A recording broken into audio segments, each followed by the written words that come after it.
నమస్తే, welcome to Telugu రాజ్యం. ఈరోజు మనతో పాటు ఉన్నారు సీనియర్ అనలిస్ట్ భరద్వాజ్ గారు. వారితో మాట్లాడేద్దాం. సార్ నమస్తే. నమస్తే సార్, నాగేశ్వర్ గారు, ప్రొఫెసర్ నాగేశ్వర్ గారు ఆయన ఒక వీడియోలో మాట్లాడుతూ వైసీపీ హయాంలో నేను ప్రతి పాలసీని విమర్శించిన వ్యక్తిని, అనేక సందర్భాల్లో జగన్ని చాలా తీవ్రంగా విమర్శించాను పాలసీల మీద, ప్రభుత్వం మీద. కానీ నాకు ఏ రోజు వాళ్ళు నా మెడలో టీడీపీ కండువా వేయలేదు. నన్ను వాళ్ళ కార్యకర్తలు సోషల్ మీడియాలో కూడా నన్ను ఎలాంటి విమర్శలు చేయలేదు. దాన్ని ఒక విమర్శగా చూశారు. కానీ ఇప్పుడు ఆ ప్రభుత్వాన్ని ప్రశ్నిస్తేనే నేరం, అది ఒక దేశద్రోహం అనే స్థాయిలో నా మెడలో వైసీపీ కండువా వేశారు, బూతులు తిడుతున్నారు టీడీపీ సోషల్ మీడియా కార్యకర్తలు అంటున్నారు. తర్వాత ఆయన వైఎస్ఆర్ హయాంలో కూడా ఆయన ఎమ్మెల్సీగా ఉన్నారు. సో ఆ టైంలో ప్రభుత్వాన్ని ప్రశ్నించినప్పటికీ కూడా వైఎస్ఆర్, ఆయన సీఎం స్థాయి వ్యక్తి నాతో మాట్లాడుతూ, ప్రొఫెసర్ గారు మీరు కూడా ఇట్లా మాట్లాడితే ఎలా అండి అని, అంటే ఇంత కార్డియల్గా ఉండేవారు. సో అది ఇప్పుడు చూస్తుంటే అది ప్రభుత్వాలు అన్నీ ఇలానే ఉన్నాయి అని ఆయన మాట్లాడటం జరిగింది. అంటే వైఎస్ రోజులు వేరు, వైఎస్ రోజుల్లో జరిగిన విస్పరింగ్ క్యాంపెయిన్ వేరు, దాని ప్లాట్ఫామ్స్ వేరు. కాబట్టి ఇప్పటి ప్లాట్ఫామ్స్ వేరు, ఇప్పటి మెకానిజం వేరు. కాబట్టి ఈ రోజుల్లో జరుగుతున్న వ్యవహారాలకి ఆ రోజుల్లో ఇలా జరిగింది అని చెప్పుకోవడం వలన ప్రయోజనం ఏమీ లేదు. అలాగే జగన్మోహన్ రెడ్డి టైంలో కూడా ట్రోల్ బాగానే జరిగింది. అంటే ఆయన ఐడియాలజీకి వ్యతిరేకంగా ఉన్నవాళ్ళు, వాళ్ళని టార్గెట్ చేస్తూ వాళ్ళ సోషల్ మీడియా కూడా కొన్ని దాడులు చేసింది. కాకపోతే ఏంటంటే వీళ్ళు కొంచెం ఇంటెన్సిఫై చేశారు. తెలుగుదేశం పార్టీ ప్రతిపక్షంలో ఉన్నప్పుడు కూడా దీనికి ఒక బలమైనటువంటి, అంటే ఆయన నమ్మాడు దాన్ని. ఆయన పదవి కోల్పోయిన తర్వాత 2004లో ఆయన పదవి కోల్పోయిన తర్వాత కూడా చంద్రబాబు నాయుడు గారు డేటా మీద విపరీతమైన కమాండ్ ఉంటుంది ఆయన. ఆయనకి ఒక పెద్ద కార్యాలయం, అంటే గతంలో వారి ఇంటి కిందే ఉండేది సల్లార్లోనే. సల్లార్లో చాలామంది అక్కడ ఏదో పార్కింగ్ ప్లేస్ అనుకుంటారు, కానీ అక్కడ బోల్డ్ కంప్యూటర్లు చాలామంది పనిచేస్తూ అలా ఉండేది, ఒక వ్యవస్థ నడిచేది అక్కడ. ఏంటి వీళ్ళందరూ ఏం చేస్తారు అంటే డేటా, ఎవరెవరు ఏం మాట్లాడుతున్నారు, ఏ సందర్భాల్లో ఏం మాట్లాడుతున్నారు అనేదంతా పర్సనల్ ఫోల్డర్స్లో వేసేవాళ్ళు, పేపర్ కట్టింగ్స్. వీళ్ళు ఏ రోజున ఏం మాట్లాడారు, ఎక్కడ స్టాండ్ మారింది, ఎవరితో ట్రావెల్ అవుతున్నారు అనేది నివేదికలు. ప్రతి 20 మందికి ఒక మనిషి ఉంటాడు అక్కడ. అంటే ఇన్ఫ్లుయెన్స్, సమాజాన్ని ఇన్ఫ్లుయెన్స్ చేసేటువంటి వాళ్ళు ఎవరు, వివిధ ఏరియాస్కి చెందిన కమ్యూనిజం అనే ఏరియాలో ఇన్ఫ్లుయెన్స్ చేసే వాళ్ళు ఎవరెవరు, వాళ్ళకి సంబంధించి ఒకరో ఇద్దరో ఉద్యోగులు ఉంటారు. వాళ్ళకి సంబంధించిన నిరంతర నివేదికలు అందించడం వాళ్ళ ప్రోగ్రాం. ఇలా నివేదికల స్కీమ్, నివేదికలు ఇచ్చేటువంటి సిబ్బందిని ఆయన మెయింటైన్ చేశాడు. ప్రతిపక్షంలో ఉండగా మనకెందుకు అవసరం లేదని చెప్పి చాపేసు పడుకోవాలి. ఎన్టీ రామారావు గారు ఓడిపోయినప్పుడు 89లో ఆయన పార్టీ మొత్తాన్ని సమావేశపరిచి, అంటే ఎమ్మెల్యేలని వీళ్ళ మీటింగ్లోనూ తర్వాత కార్యకర్తల సమావేశంలోనూ కూడా ఎవరి పనులు వాళ్ళు, ఎవరి వ్యాపారాలు వారు చూసుకోండి, ఎవరు టెన్షన్ పడద్దు, నేను కూడా సినిమాలు చేసుకుంటాను, జనం వాళ్ళ సమస్యల మీద రోడ్డు మీదకి ఆర్గానిక్గా వచ్చినప్పుడు మనం వెళ్ళి వాళ్ళ పక్కన నిలబడి సీరియస్గా సిన్సియర్గా పనిచేద్దాం, మనం సమస్యలు క్రియేట్ చేయొద్దు, మనం వండొద్దు అని చెప్పాడు ఆయన. అలాగే నడిచింది. 5 సంవత్సరాలు తిరగకుండా తిరిగి ఆయన ముఖ్యమంత్రి అయ్యాడు. అయితే వీళ్ళ స్ట్రాటజీస్ అవి కాదు. చంద్రబాబు గారు అలా అనుకునే మనిషి కాదు. ఈయన ప్రతిదీ మనం ఇంటర్ఫియర్ అవ్వాలి, మనం డిజైన్ చేయాలి. ఈ డిజైన్డ్ పాలిటిక్స్ అనే దాన్ని బలంగా నమ్ముతాడు ఆయన. ఆ డిజైన్డ్ పాలిటిక్స్ నమ్మటం వలన చంద్రబాబుకి, జగన్కి కూడా తేడా ఉంది. జగన్ ఒక విషయాన్ని చూసే పద్ధతి, దాన్ని ఒక సమస్యని పరిష్కరించడానికి ఆయన ఎంచుకునే పద్ధతికి, చంద్రబాబు నాయుడు అదే సమస్యని చూసే కోణానికి, పరిష్కరించడానికి ఆయన ఎంచుకునే మెథడ్కి తేడా ఉంటుంది. ఈ తేడాలని గమనంలోకి తీసుకోకుండా పార్టీల గురించి వ్యాఖ్యానాలు చేయటం, పాలనల గురించి వ్యాఖ్యానాలు చేయటం తప్పు. ఎన్టీ రామారావు పద్ధతిలో చంద్రబాబు లేడు. ఆ పార్టీ వాళ్ళు ఓపెన్గా చెప్తారు. ఆ రోజుల్లో వ్యవహార శైలి వేరు, ఈ రోజుల్లో వ్యవహార శైలి వేరు. రేపొద్దున లోకేష్ గారి జమానాలో ఎటువైపుకి వెడుతుంది అనే దానికి సంబంధించి కూడా ఎవరి భయాల్లో వాళ్ళు ఉన్నారు. ఓకే. ఇది ప్రతి చోట ఉంటుంది, ప్రతి చోట. కాబట్టి ఆయన ఎమ్మెల్సీగా ఉండగా కాంగ్రెస్ ప్రభుత్వం నడుస్తున్న రోజుల్లో వైఎస్ కొంచెం హ్యూమన్గా కనిపించేలాగా ప్రయత్నం చేసేవాడు.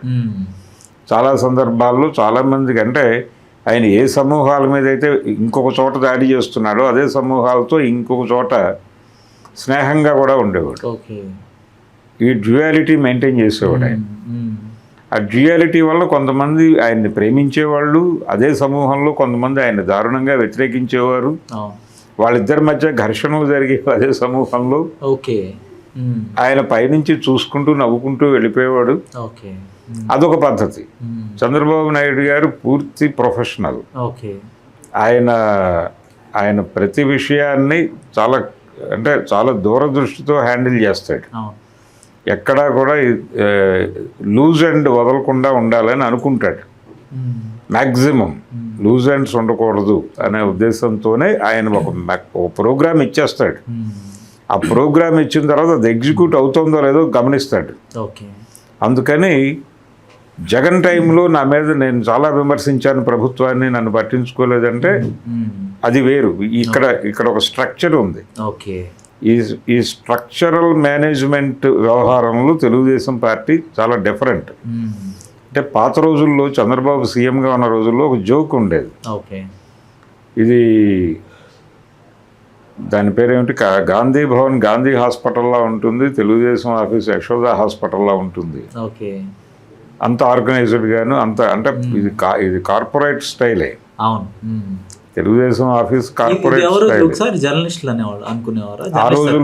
ఆ రోజుల్లో నేను రిపోర్టింగ్లో కొంతకాలం ఉన్నాను. ఆ టైంలో ఈ మాట దొరలేదు. అంటే అక్కడ ఎవరు పట్టించుకునేవాళ్ళు కాదు. గాంధీ భవన్లో వెళితే లక్కీగా ఎవరైనా నాయకుడు దొరికితే ఏమిటి టీ తాగారా ఇలాంటి హాస్పిటాలిటీ ఉండేది. కానీ తెలుగుదేశం ఆఫీస్లో వాళ్ళు ప్రతిపక్షంగా ఉన్నారు అప్పుడు. ఆ టైంలో వాళ్ళు ప్రెస్ మీట్ అంటే, మార్నింగ్ ప్రెస్ మీట్ అంటే చాలా పద్ధతిగా టిఫిన్ ఉండేది, మంచి టిఫిన్ ఉండేది. అలాగే మధ్యాహ్నం కంటిన్యూషన్ ప్రెస్ మీట్స్ అంటే 12కో ప్రెస్ మీటు 2కో ప్రెస్ మీటు ఉంటాయి. మధ్యలో అద్భుతమైన లంచ్ ప్రోగ్రాం ఉండేది. మీడియాకి అది పండగే తెలుగుదేశం ఆఫీస్లో. అలాంటి ఒక హాస్పిటాలిటీ అక్కడ కనిపించేది కాదు గాంధీ భవన్లో. అంటే పర్టికులర్గా ఒక గాంధీ భవన్ అలానే ఉందా సార్ ఇప్పుడు కూడా? ఇప్పటికీ కూడా దానిలో పెద్ద మార్పులేం లేవు. ఆ ధోరణి అలాగే ఉంటుంది. కొంచెం దాని తాలూకా లక్షణాలు వైఎస్ఆర్సీపీకి కూడా వ్యాపించినాయి, అంటుకున్నాయి. వాస్తవానికి గాంధీ భవన్ లాంటి వాతావరణం అక్కడ కూడా ఉంటుందని చాలా మంది చెప్తుంటారు. సో అది ప్రాబ్లం. అందుకని హ్యాండిల్ చేసే విధానమే వీళ్ళు చాలా డిఫరెంట్. ఆ డిఫరెన్స్ అనేది ఎన్టీఆర్ రోజుల నుంచి ఉండేది. అంటే హాస్పిటాలిటీకి సంబంధించి ఆయన మీడియాకి ఇచ్చే ప్రాధాన్యత, ఆయన నేరుగా వాళ్ళతో ఇంటరాక్ట్ అవ్వడం చేసేవాడు కాదు. కానీ వాళ్ళని కొంచెం జాగ్రత్తగా చూసుకోండి అని మాత్రం ఒక ఇండికేషన్ ఉండేది. అంటే బయటకి మన గురించి కొన్ని అభిప్రాయాలు వెళ్తాయి. ఆ వెళ్ళే అభిప్రాయాలను మనం ఏ దశలోనైనా కంట్రోల్ చేయగలిగిన హోల్డ్ ఉండాలి మీడియా మీద అనేది ఒక దృష్టి ఉండేది ఆయనకి. చంద్రబాబు నాయుడు గారు దాన్ని సైంటిఫికల్గా ముందుకు తీసుకెళ్ళాడు. దాన్ని ఎలా హ్యాండిల్ చేయాలనే దానికి సంబంధించి ఆయన ఒక స్ట్రక్చర్ వేశాడు. అందుకని వాళ్ళ వ్యవహార శైలి వేరు. చంద్రబాబు నాయుడు గారు అధికారంలోకి రాగానే కొన్ని వ్యవస్థలు పని ప్రారంభించేస్తున్నాయి. ఆ ప్రారంభించిన వ్యవస్థలు ప్రతిరోజు మీడియాలో మనకు వ్యతిరేకంగా ఎవరు మాట్లాడుతున్నారు, ఏ టోన్లో మాట్లాడుతున్నారు, ఎవరిని ఎక్కడ ఇరికించవచ్చు, ఎవరిని ఎక్కడ కార్నర్ చేయవచ్చు, ఎవరిని ఏ రేట్లో కొనవచ్చు దాకా నివేదికలు తయారవుతాయి. అక్కడ డబ్బుకు లొంగిపోతే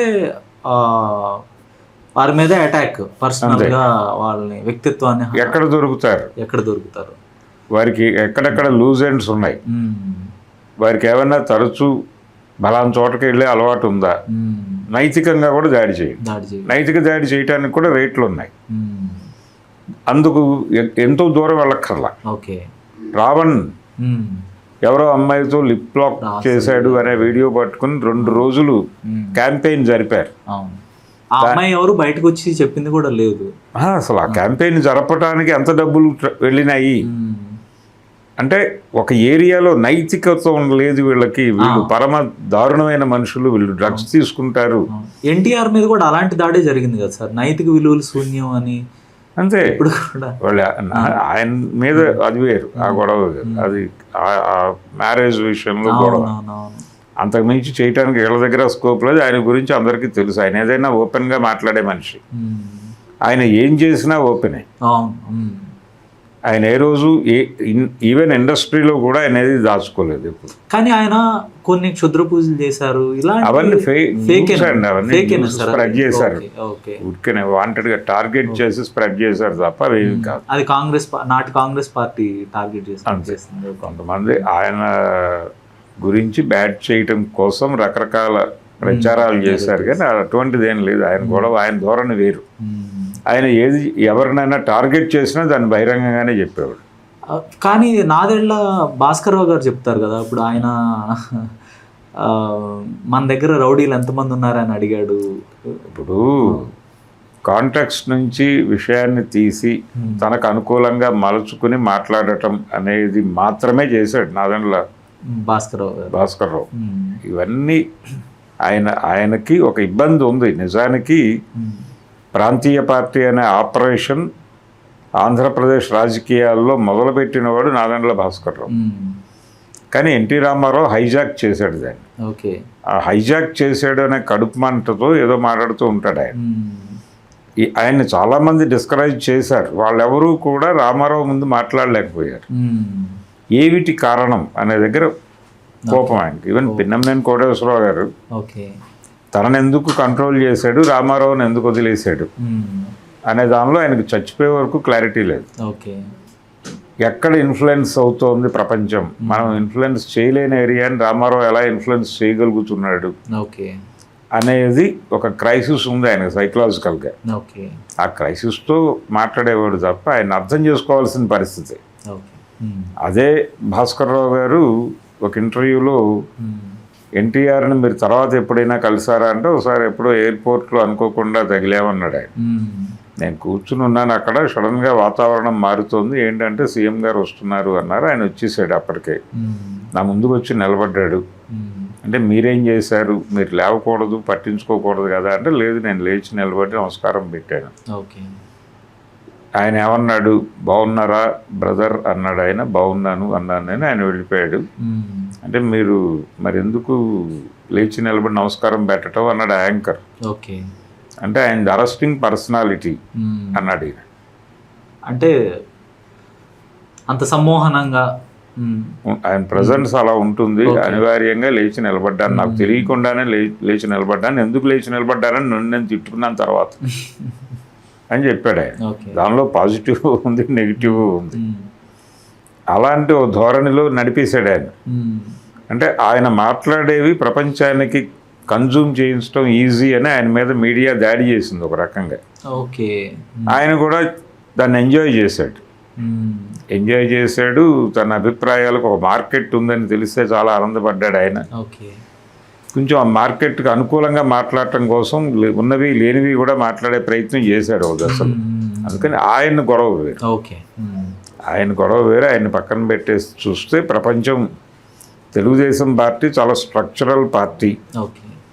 నేను ఇందాక చెప్పినట్టుగా యశోద హాస్పిటల్ లాంటిది, లేకపోతే ఎనీ అదర్ కార్పొరేట్ హాస్పిటల్ లాంటిది. వాళ్ళ డిజైన్ వాళ్ళకు ఉంటుంది. అందుకని వాళ్ళు వ్యవహరించే తీరు. ఇప్పుడు జగన్మోహన్ రెడ్డి అలా చూశాడు, చంద్రబాబు నాయుడు గారు ఇలా చూస్తున్నాడంటే ఇలాగే చూస్తాడు. గతంలో కూడా ఇలాగే చూశాడు ఆయన. ఆయన దగ్గర ప్రతి ఒక్కరి డేటా ఉంటుంది. ధన్యవాదాలు. Thank you. హలో, తెలుగు రాజ్యం ఛానల్ చూస్తున్నారా? సామాజిక రాజకీయ జీవన చిత్రణే తెలుగు రాజ్యం. అతిశయోక్తులు అసత్యాలు ఉండవు. రాజకీయ కోణం కాదు, ప్రజా కోణమే కొలబద్ద. తెలుగు రాజ్యం వీక్షణ మీ ఉత్తమ అభిరుచికి నిదర్శనం.